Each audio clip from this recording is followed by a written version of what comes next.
원하시는 분들은 자리에서 일어나 예배의 자리로 나아가도록 하겠습니다.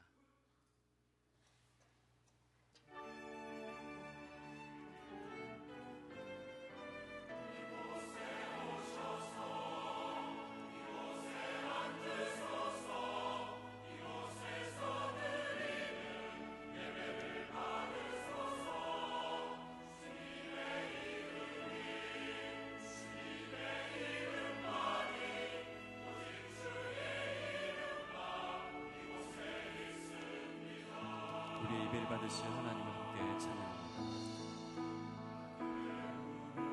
소서 이곳을 주목하소서. 주를 향한 노래가 꺼지지 않으니 하늘을 열고 보소서. 이곳에 임재하소서. 주님을 기다립니다. 기도의 향기가 하늘에 닿으니 주여 임재하여 주소서.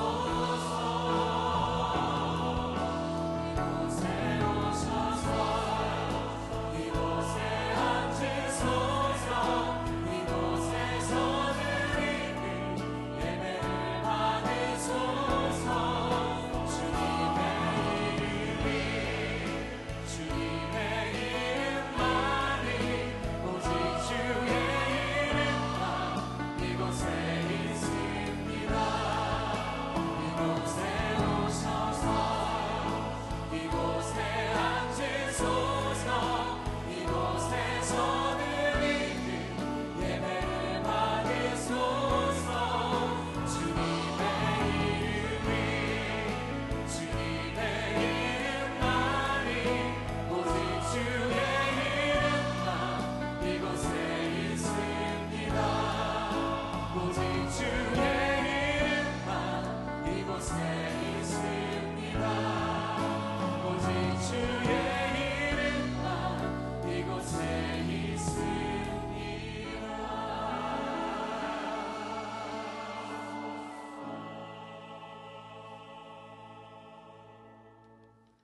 세상에 있는 자기 사람들을 사랑하시되 끝까지 사랑하시는 주님, 이 시간 우리 모두가 온전히 주님만 예배하게 하시고 주님의 은혜로 충만하게 채워 주시옵소서. 예수님의 이름으로 기원하옵나이다. 아멘. 우리 함께 자리에 앉으서 주님을 찬양합니다. 변치 않으시고 그 어떤 사람의 말로도 형용할 수 없는 그 주님의 사랑을 함께 찬양하며 나아갑니다.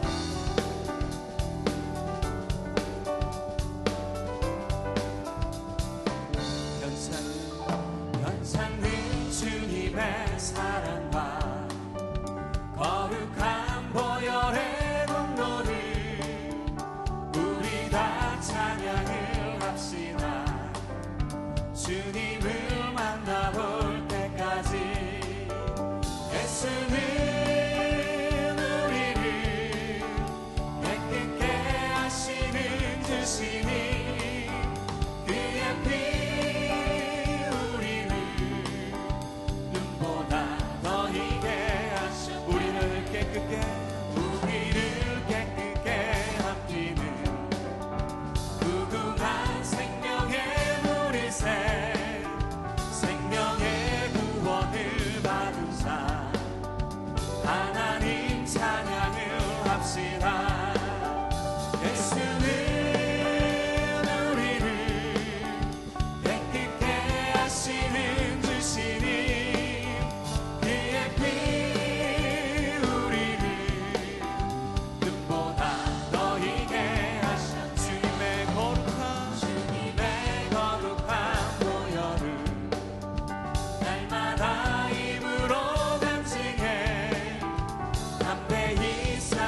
깨끗게 하시며 우리와 함께 하신 주님께 영광의 박수 올려드립니다.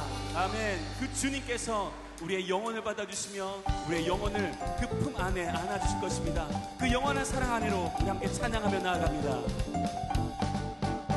고단 내 영혼 편히 쉴 곳과 풍랑을 얻어 안전한 복음 폭풍까지도 다스리시는 주의 영원한 팔을 의지해 주의 영원하신 팔 함께 하사 항상 나를 붙드시니 어느 곳에 가든지 영원하지 않으는 주의 팔을 의지함이라. 그 주님의 팔을 의지하며 나갑니다. 주님 우리를 붙들어달라고 함께 찬양합니다.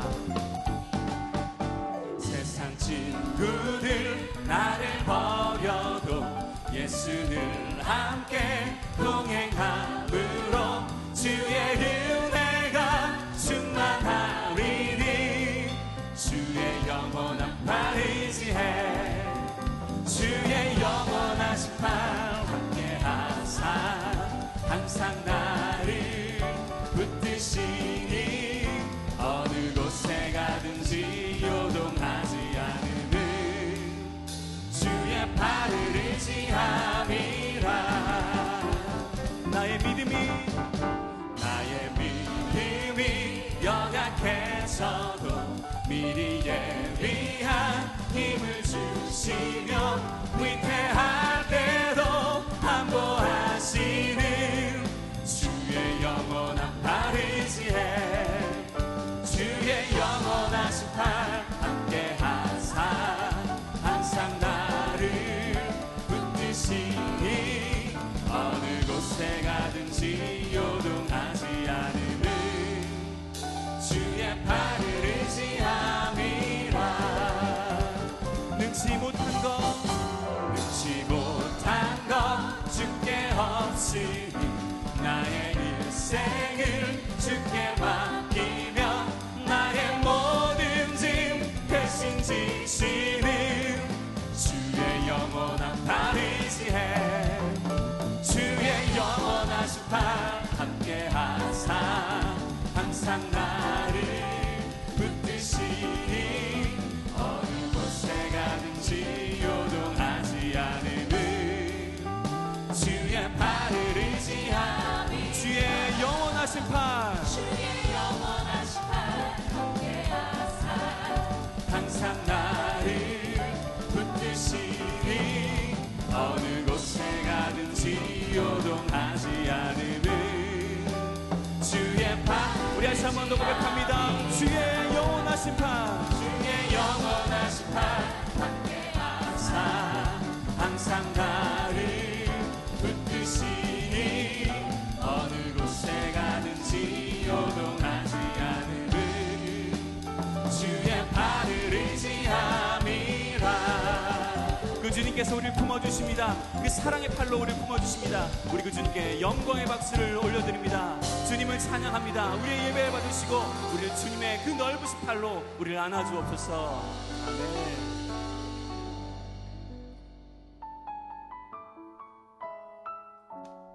우리가 주님 안에 거하면 주님께서 우리를 꼭 안아주실 것입니다. 그 사랑으로 우리를 품어주실 것입니다. 그 주님의 품 안으로 우리 함께 나아갑니다.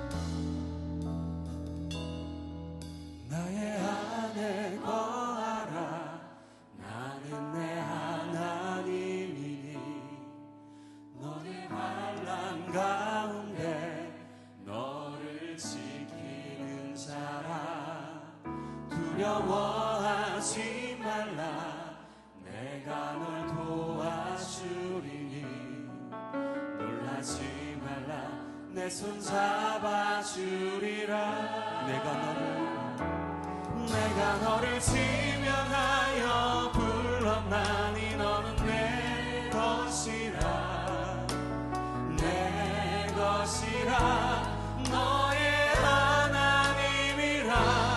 내가 너를 보배롭고 존귀하게 여기노라. 너를 사랑하는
사랑의 눈으로 너를 어느 때나 바라보시고 하나님 인자한 비로소 언제나 너에게 기울이시니 어둠에 밝은 빛을 비춰주시고 너의 작은 신음에도 응답하시니 너는 어느 곳에 있든지 주를 향하고 주만 바라볼지라.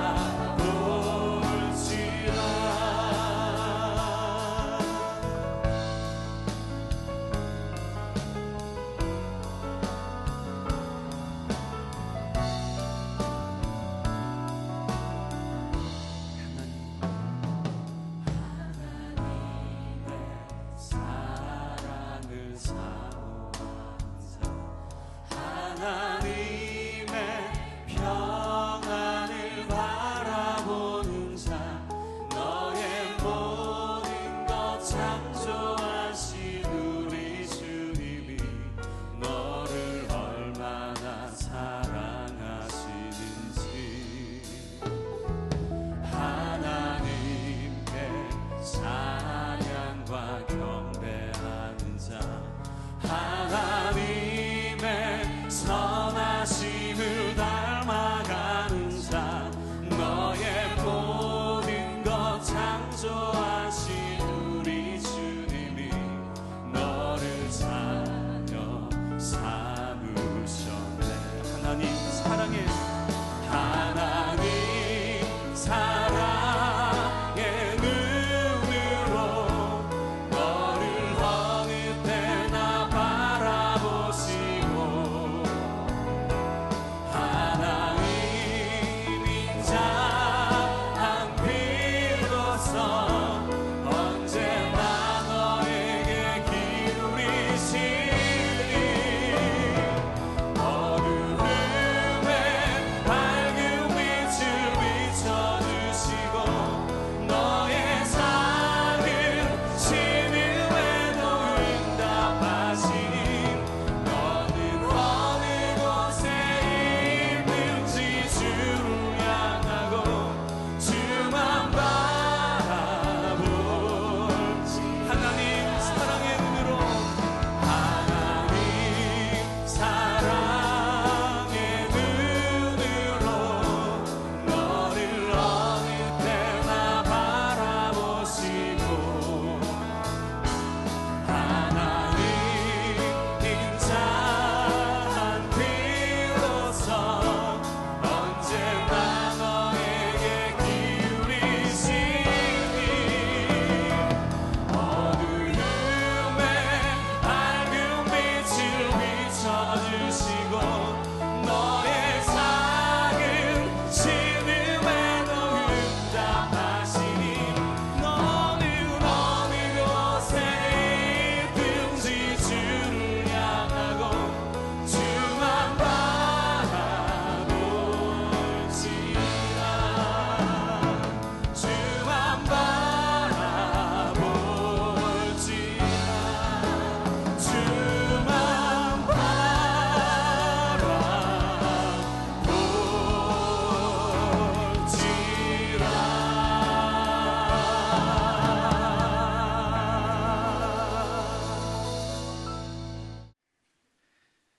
신약성경 170면입니다.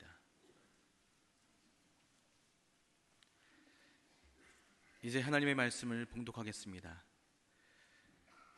유월절 전에 예수께서 자기가 세상을 떠나 아버지께로 돌아가실 때가 이른 줄 아시고 세상에 있는 자기 사람들을 사랑하시되 끝까지 사랑하시니라. 아멘.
행복한 주일입니다. 하나님의 성전에 거하며 말씀에 귀 기울이는 이 시간에 각인을 향하신 크신 하나님의 사랑과 성령의 임재를 경험하여 믿음의 지평을 열어가는 은혜의 시간이 되기를 예수님의 이름으로 축원합니다. 5월을 보내면서 계속해서 우리 행복한 동산으로서의 가정의 모습을 설교하고 있습니다. 오늘은 특별히 나와 내 집은 하나님만을 섬기겠다고 고백했던 그 여호수아의 고백처럼 믿음의 가정 가운데에 참 주인이 되시는 하나님, 그분의 우리의 아버지 되심과 또 그로부터 흘러나오는 자기 자녀들을 향한 그 사랑에 대해서 말씀을 나누려고 합니다. 지난 주간 설교를 준비하는 가운데 신앙의 선배이자 존경하는 어느 목사님의 말씀이 문득 생각이 났습니다. 목사님께서 목회의 한평생을 지내시며 가장 설교하기 어려웠던 주제가 무엇인지요? 라는 질문에 그분께서는 서슴지 않고 하나님의 사랑입니다 라고 대답을 했습니다. 세상에 수많은 사랑들이 있지 않습니까? 그 중에 우리 눈에 뻔히 보이는 사랑도 제대로 설명하지 못하는 경우가 얼마나 허다한지요. 하지만 하물며 보이지 않는 하나님의 그 사랑이야말로 우리에게는 더할 나위가 없다라는 거죠. 여러분, 사람이 아무리 화려한 문장을 쓴다고 해도 또 어떠한 철학적 깊이 있는 언어를 구사한다고 해도 그 최고의 당당함과 놀라운 치밀함에서부터 부여되던 그 하늘 아버지의 사랑을 다 표현할 수는 없습니다. 이렇게 설교하기 곤란한 주제임에도 불구하고 오늘 저와 여러분이 이 시간 하나님의 사랑에 대해서 나누려고 합니다. 예전에 모 방송사에서 사춘기 청소년들을 다루는 그런 프로그램을 본 적이 있습니다. 한 어머니께서 아들에게 야, 엄마가 너 얼마나 사랑하는지 아니? 라고 고백을 담아서 질문을 했어요. 그때 아들에게서 돌아온 답변은 시청자들로 하여금 정말 놀라움을 금치 못하게 했습니다. 또 왜요? 그게 엄마니까 당연하지. 짜증나. 그 대답에는 감동도 없고 고마움도 없고 관계의 접촉점도 없어 보였습니다. 그때 저도 초등학교에 갓 입학하여 이제 머리가 커가고 있는 우리 큰아들을 보면서 야, 주고 또 주어도 고마운 줄 모르는 게 자식인가 보다 그랬어요. 그리고는 아버지께 전화를 드려서 말씀을 드렸더니 제 아버지께서 야, 네가 거울 보고 놀랐구나 그러시더라고요. 여러분, 문제는 이 같은 상황이 하나님 사랑 앞에 세워져 있는 믿는 사람들의 신앙에서 발견되고 있다는 점입니다. 교회를 다니면서도 세상과의 사이에서 방황하면서 하나님의 변치 않는 그 사랑에 대해서 극도로 상식화된 반응만을 보이고 있는 분들이 교회에 적지 않다라는 거죠. 어떤 경우에는 너무나도 무감각해져서 그분의 사랑에 대해 아무런 느낌도 받지 못할 때도 있습니다. 하나님은 사랑이시니까 사랑하시는 게 당연하지 않은가?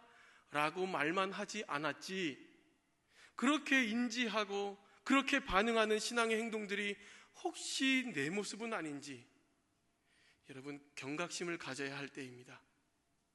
그 사랑의 깊고 넓음의 그 견고한 이해가 그 어느 때보다도 우리에게 필요한 시점입니다.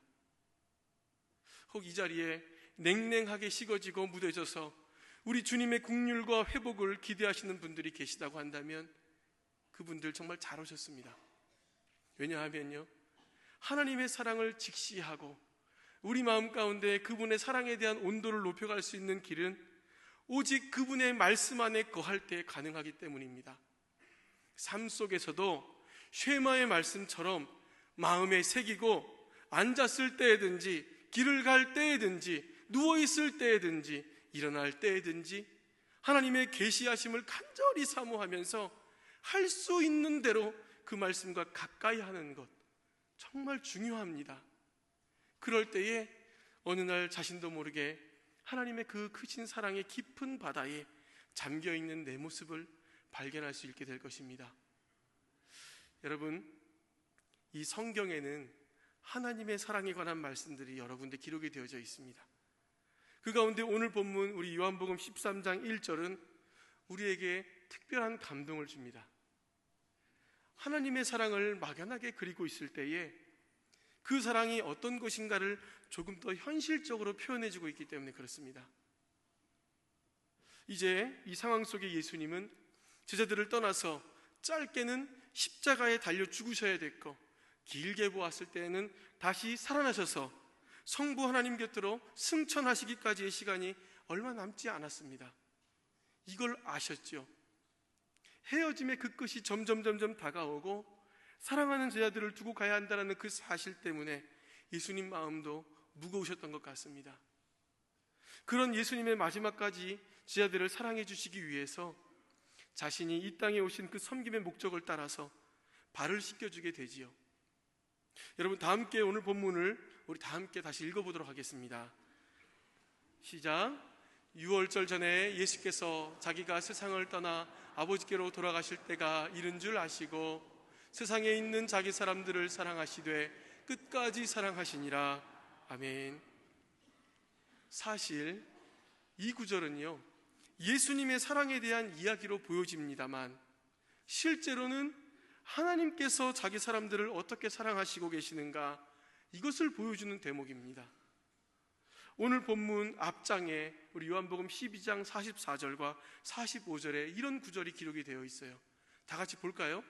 다 같이 읽어보겠습니다. 시작. 예수께서 외쳐 이르시되 나를 믿는 자는 나를 믿는 것이 아니요 나를 보내신 이를 믿는 것이며 나를 보낸 자는 나를 보내신 이를 보는 것이니라. 아멘. 예수님께서 친히 나를 보면 하나님을 보는 것이 되고 내가 하는 행동을 보면 하나님께서도 이와 같이 하실 것이다 라는 것을 말씀해 주시는 장면입니다.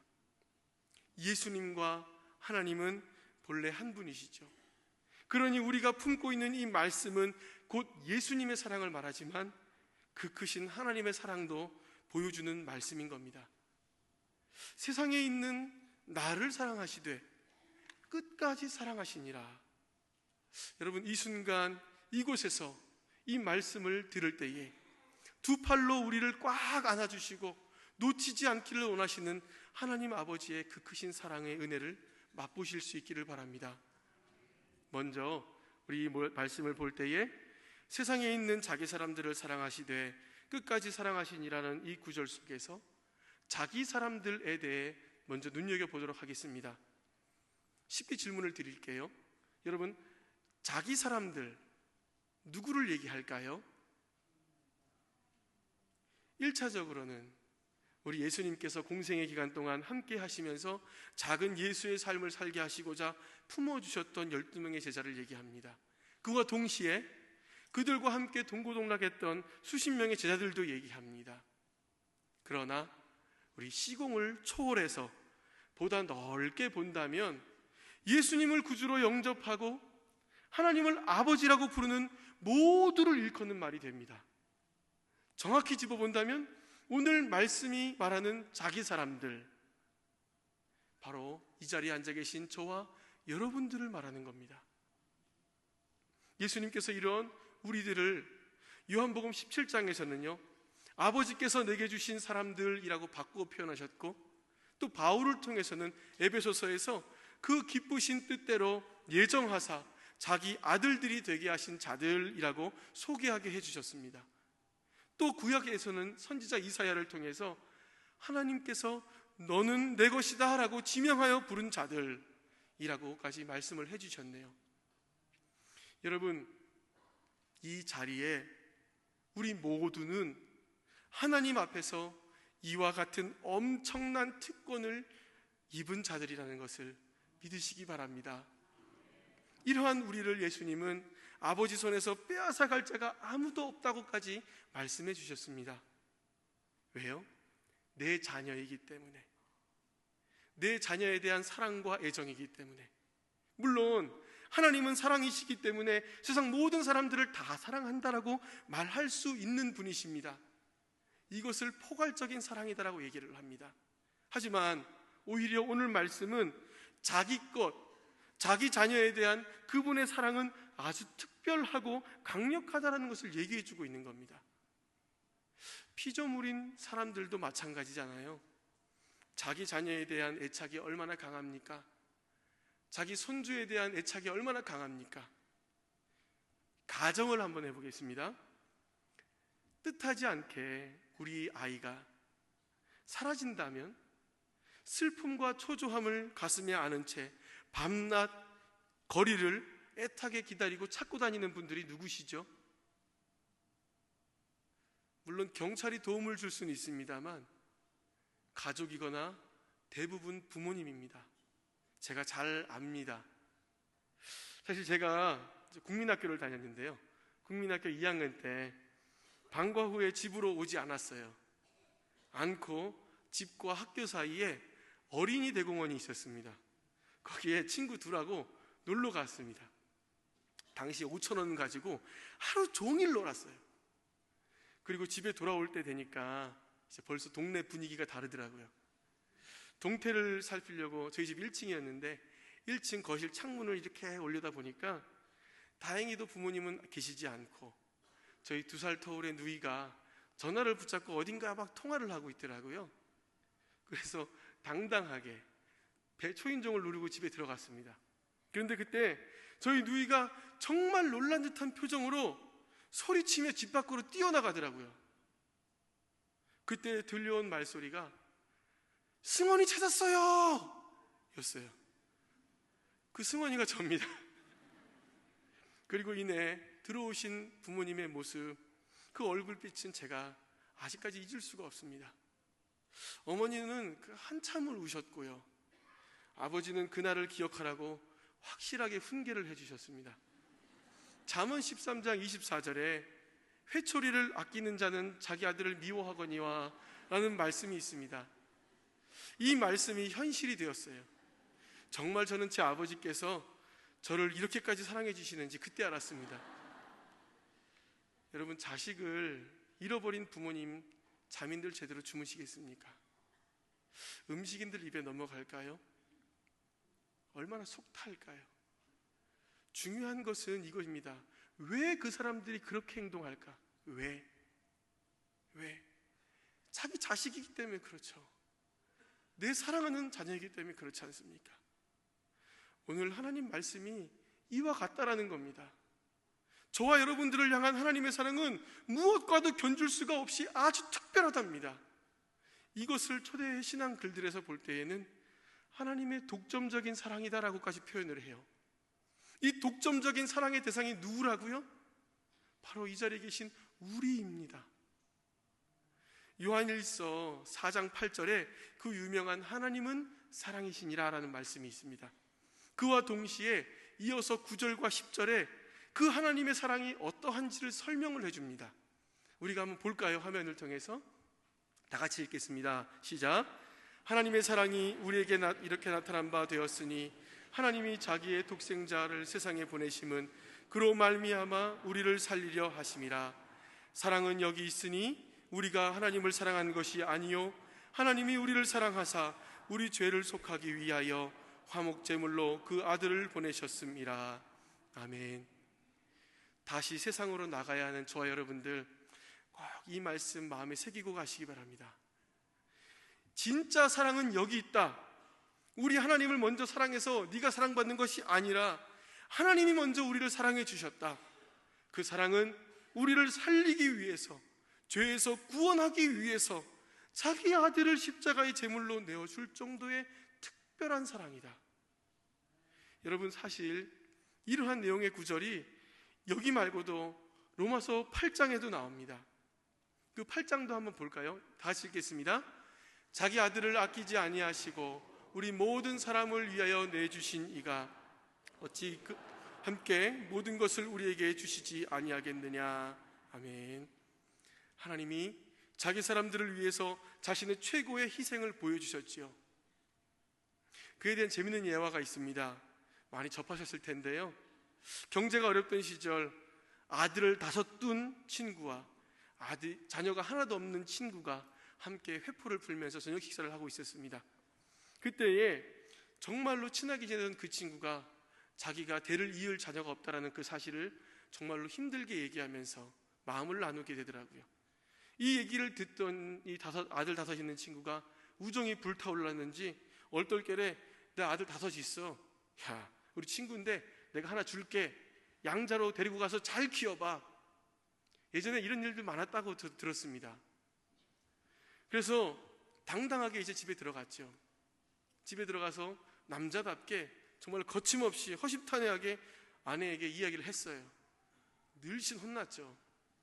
하지만 그래도 20년 지기 친구와의 약속인데 한번 고민해봐야겠다 생각을 하고 자고 있는 아들 방문을 열었습니다. 첫째 아들을 딱 보는 순간 장남이니까 안 되겠지? 그리고 둘째 아들을 봅니다. 근데 이 둘째 아들은 아들 중에서 가장 똑똑하고 박식해요. 야, 우리 가문 살려야 되니까 넌 안 되겠어. 셋째 아들을 봅니다. 셋째 아들을 보는데 깜짝 놀랍니다. 너무 잘생겼거든요. 자기를 닮은 거예요. 야, 얘는 어디 데려가도 내 아들인 거 티나겠어. 넷째 아들을 봤답니다. 이 넷째 아들은 근데 항상 허약해요. 이 아들 보냈다가 친구에게도 미안하고 이 아이에게도 미안하겠다라는 생각이 들어서 5번째로 통과했습니다. 막내를 보는 순간 야, 이거 되겠나 라는 생각이 들었답니다. 이건 뭔가 잘못됐다. 여러분, 이 예화를 잘 생각해 보십시오. 아들 5이 있다 한들 인간의 부모된 인성과 지성으로는 도저히 아들 줄 수 없습니다. 이 예화를 우리가 좀 전에 읽었던 로마서 8장 32절 말씀과 한번 매칭해 보십시오. 세상을 이처럼 사랑하사 독생자를 내어주신 하나님 아버지의 사랑의 그 깊이가 여러분들 깨달아지십니까? 외아들까지 주셨대요. 자기의 외아들까지 내어주신 분의 마음에 자기 사람들, 저와 여러분들이 소중한 아들, 딸로 그 자격으로 그분의 마음속에 새겨져 있답니다. 하나님의 사랑은 이해할 수 없고 초월적인 것입니다. 변하지도 않아요. 하나님은 세상을 창조하시기 전부터 저와 여러분들을 눈여겨보시고 아예 내 자녀라고 점을 찍어 두셨어요. 그때부터 특별히 사랑해 주셨습니다. 여러분, 우리가 하나님께로부터 이 놀라운 사랑을 받고 있다는 사실을 꼭 믿으시기 바랍니다. 2번째로 우리가 눈여겨볼 부분은 자기 사람들, 근데 이 사람들이 어디에 살고 있느냐라는 겁니다. 오늘 말씀은 세상이라고 표현을 하네요. 좀 더 정확히 표현하면 이 세상입니다. 이 세상은 예수님이 늘 안타깝게 여기시며 고통스러운 눈으로 바라보시던 세상입니다. 요한복음 9장에 보면 내가 심판하러 이 세상에 왔으니 라는 말씀이 있고, 또 요한복음 12장에 보시면 이제 이 세상에 대한 심판이 이르렀으니 라고 예수님께서 말씀하십니다. 이는 예수님께서 이 세상이라는 말을 하실 때마다 심판에 대해서 함께 쓰셨다는 것을 우리가 눈치챌 수 있지요. 제 맘대로 살아가는 이 땅, 죄와 죽음에게 지배당하는 현장, 주님의 형상 다 깨어지고 죽어가는 인간들이 하나님을 대적하는 곳이 이 세상입니다. 또 이 세상은 어떤 곳입니까? 예수 그리스도를 십자가에 못 박고 죽이고도 양심의 가책조차 받지 않는 포악한 세상이 이 세상입니다. 어디 그뿐입니까? 수고와 슬픔뿐이 존재하고 그 속에서 한평생 살다가 한숨 짓고 눈물 흘리면서 떠나야 하는 곳이 바로 이 세상입니다. 청교도 신학자 아도 핑크가 이렇게 말을 했어요. 하나님은 세상을 만드셨지만 죄는 이 세상을 만들었다. 자기 사람들을 사랑하시는 하나님은 우주 만물과 아름다운 세상을 다 만들어 주셨지만 죄가 들어와서 바로 이 세상을 만들어 놓았다는 겁니다. 그러하기에 예수님을 믿고 주로 영접하고 회복을 기다리는 사람들이 이 세상에 살아간다는 것은 결코 쉽지가 않다. 어떤 면에서 이 세상 사는 하루하루가 우리에게 주어진 모험처럼 여겨지기도 하죠. 큰 위험 부담 따르는 정처 없는 나그네의 애정처럼 보이실 때도 있습니다. 그러나 정확히 기억하셔야만 합니다. 무엇을요? 세상에 있는 자기 사람을 사랑하시되 끝까지 사랑하신다. 우리가 이 세상에 살고 있는데 이 세상에 살고 있는 우리를 주님은 잘 알고 계신답니다. 이 사실이죠. 그래서 사랑의 하나님은 이 세상에 사는 우리 죄 때문에 얼마나 고민하고 양심의 죄책감에 고통스러워하는지 잘 알고 계시답니다. 소망의 하나님은 수고와 슬픔뿐이며 눈물과 한숨, 고통 떠날 날이 없는 이 세상에서 자기 자녀가 남모르게 울기도 하고 탄식하기도 하는 것을 너무나도 잘 아신답니다. 위로의 하나님은요, 잘못한 것도 없는데 억울한 일을 당해서 정말 마음 둘 곳 없어 방황하는 이 세상 속에 우리의 처지를 누구보다도 잘 아신답니다. 회복의 하나님은요, 이 세상에서 믿음 있던 사람들이 배신당하여서 상처받고 가슴 가운데 눈물을 흘리고 외로움 가운데 있는 우리의 모습들을 누구보다도 잘 아신답니다. 하나님은 이 세상에 있는 저와 여러분을 이렇게 사랑하고 계신 겁니다. 이 시간 이 자리에서 말씀의 거울로 삶을 비춰보고 계신 여러분들, 여러분을 위해서 성령님께서 탄식함으로 간구하고 계십니다. 그러하기에 죄가 이 세상을 만들었을지라도 주님의 사랑이 미치는 이곳은 하나님이 창조하시고 다스리시는 그분의 세상임을 믿으시기 바랍니다. 마지막으로요, 끝까지 사랑하신다라는 부분을 볼까요? 이 끝까지라는 단어, 원래는 생명이 다하기까지입니다. 그 말씀에서 의미를 풀어본다면 예수님께서 세상에서 떠나는 그 순간까지, 또 제자들이 이 세상을 사는 마지막 날까지라고 해석할 수도 있어요. 더 나아가서 모든 상황 속에서 어떠한 형편에서든지 라는 또 포용을 하고 있습니다. 핵심만 말한다면 하나님은 우리를 사랑하시되 완전하게 사랑하시고 하나님은 나를 사랑하시되 영원히 사랑하신다라는 말이 됩니다. 끝까지 사랑하신다라는 표현이 이런 의미예요. 이 시간 자기 자신을 정직하게 바라보시기 바랍니다. 우리의 믿음이 병들 때가 있지요. 살다 보면 주님이 기뻐하시지 않는 자리에 서게 될 때도 있습니다. 그런데 분명한 것은 그때에 우리 주님은 여전히 가까이 다가오셔서 나를 향해서 이렇게 말씀하신다는 겁니다. 나는 너를 끝까지 사랑한다. 남이 모르는 골방에서 혼자 슬픔 삭히면서 한숨 짓고 고통스러워할 때에도, 그때도 주님은 내 곁에 다가오셔서 이렇게 말씀하실 거예요. 울지 마. 내가 너 끝까지 사랑한다는 거 기억하렴. 나이가 들었습니까? 백발이 왔습니까? 힘이 쇠약해져서 내 뜻대로 몸이 움직이지 않습니까? 자녀손들에게 불편만 주는 것 같고, 때론 그렇게 따르고 존경하던 사람들도 하나둘씩 떠나가고 홀로 빈방만 지키며 남은 여생을 살아야 하는 그러한 우리 분들이 계십니까? 그런 분들에게도 오늘 주님은 찾아가셔서 지금도 여전히 난 널 사랑한단다 라고 말씀해 주실 거예요. 사랑하는 누군가를 먼저 보냈습니까? 그래서 이 마음 공허함을 정말 기댈 곳이 없어서 외로움 가운데에 슬픔 속에 살아가고 계십니까? 주님은 오늘도 여러분들의 귓가에 속삭이실 겁니다. 보고 싶니? 난 너 언제까지 곁에 있으며 널 사랑할 거야. 부요할 때만 나를 사랑하십니까? 아니죠. 날마다 생계에 걱정해야 하는 궁핍함 속에서도, 웃음이 사라져버린 삭막한 삶 속에서도 우리 주님의 사랑은 끝이 없을 겁니다. 어떤 때에는 도무지 이해할 수 없는 일을 당하기도 하죠. 그렇게 기도도 많이 했는데, 하나님 말씀대로 열심히 살아보려고 애썼는데 왜 제게 이런 일이 일어나야만 합니까? 원망할 때도 있었습니다. 그런 때도 주님은 찾아오셔서 그래도 난 널 끝까지 사랑한다. 이것이 저와 여러분들을 향한 하나님의 끝까지 사랑입니다. 로마서 8장 35절에 바울은 나를 사랑하는 그분의 사랑에서 나를 끊을 수가 없을 것이다 라는 위대한 질문과 함께 고백을 합니다. 거기에 보면 그리스도인들 가운데에 다가올 수 있는 일반적인 가능성들을 제시하는데요, 환난과 곤고와 박해와 기근과 적신과 위험과 칼, 더 나아가서 사망이나 생명이나 천사들이나 권세자들이나 영적인 어떤 존재들도 현재의 일이나 장래의 일이나 능력이나 높음이나 깊음이나 어떠한 공포 가운데서도 어떠한 피조물도 저와 여러분을 우리 주 그리스도 예수 안에 있는 하나님의 사랑에서 결코 끊을 수 없느니라 라고 선포합니다. 최대의 보호자가 되시고 우리와 함께 하시는 하나님의 이 끝까지의 사랑을 지금 누가 받고 있다는 말이죠? 누가 받고 있습니까? 내가 받고 있습니다. 우리죠. 여러분들 어떠한 형편에서든지 그래서 믿음으로 외치십시오. 하나님은 나를 끝까지 사랑하신다. 하나님은 나를 끝까지 사랑하신다.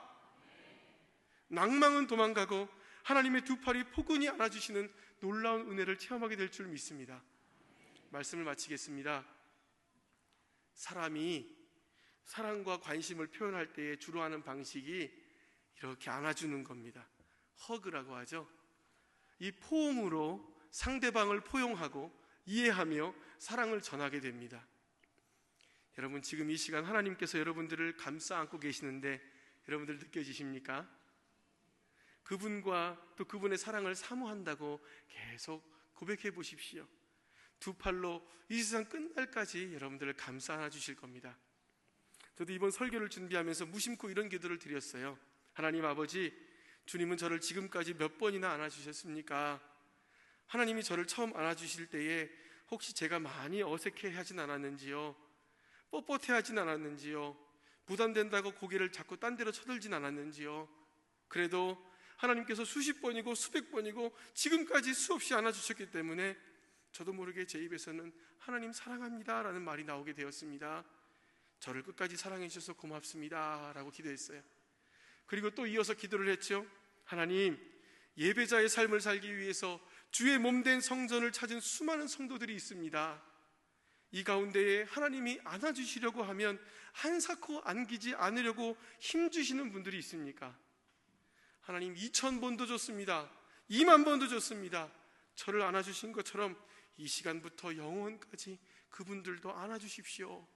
그래서 그들의 입술 속에서 하나님, 저도 하나님 사랑합니다, 아름다운 성도의 고백이 터져나올 수 있도록 도와주십시오 라고 목사가 기도했습니다.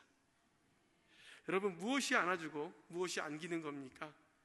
우리 초반에도 말씀드렸지만 말씀을 통해서 하나님의 사랑을 듣고 배우고 묵상하고 깨닫고 고백할 때에 이게 바로 안기고 안는 모습입니다. 처음엔 어색할지도 모르고 감정이 안 따를지도 몰라요.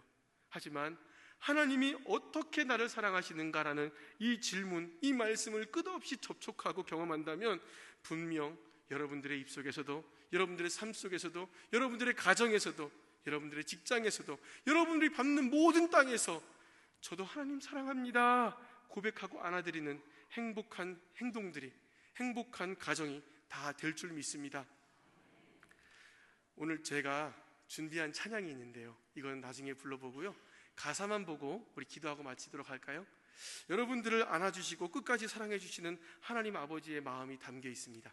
우리 가사를 한번 보여주시고 제가 읽고 기도하도록 하겠습니다. 하나님의 사랑을 사모하는 자, 하나님의 평안을 바라보는 자, 너의 모든 것 창조하신 우리 주님이 너를 얼마나 사랑하시는지 하나님께 찬양과 경배하는 자, 하나님의 선하심을 닮아가는 자, 너의 모든 것 창조하신 우리 주님이 너를 자녀 삼으셨네. 하나님 사랑의 눈으로 너를 어느 때나 바라보시고 하나님 인자한 귀로서 언제나 너에게 기울이시니 어두움에 밝은 빛을 비춰주시고 너의 작은 신음에도 응답하시니 너는 어느 곳에 있든지 주를 향하고 주만 바라볼지라. 아멘. 이러한 은혜가 저와 여러분들 가운데 가득하시기를 우리 주 예수 그리스도의 이름으로 간절히 축원합니다. 기도하겠습니다. 하나님 아버지, 말씀 앞에서 하나님의 사랑을 깨닫고 결단하는 모든 성도들을 위해서 기도합니다. 주님께서 늘 앞에 계셔서 성도들에게 바른 길을 보여주시기를 원합니다. 주님께서 그들의 늘 곁에 계셔서 성도들을 팔로 껴안아 지켜주시기를 원합니다.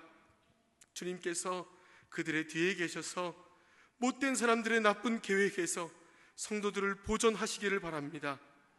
우리 주님께서 그들의 아래에 계셔서 주님의 사랑하는 성도들이 떨어지면 받아주시고 덫에서 끄집어내시기를 소망합니다.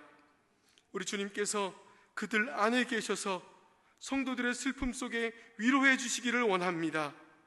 주님이 그들의 둘레에 계셔서 남들이 성도들을 덮칠 때 막아주시기를 원합니다. 주님이 그들의 위에 계셔서 성도들에게 하늘의 복을 내려주시기를 간절히 원합니다.